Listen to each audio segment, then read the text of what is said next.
Today I'm going to show you how to create your Twilio account so you can start building messaging, voice and communication features with ease. If you find this helpful, make sure to like and subscribe for more tutorials. To begin, go to the official Twilio website and select the option that says Start for Free or Try Twilio. This will take you to the sign up page where you'll enter your email address, create a strong password, and select your country so Twilio can tailor services to your location. Once that's done, check your inbox for a verification email from Twilio. Click the confirmation link inside.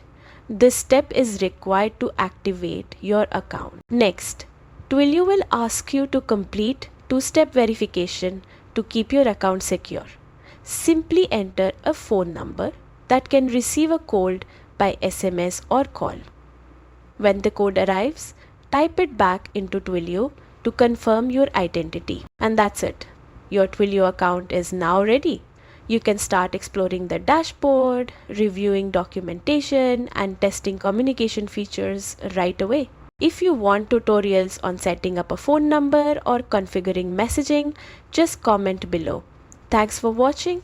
See you in the next one.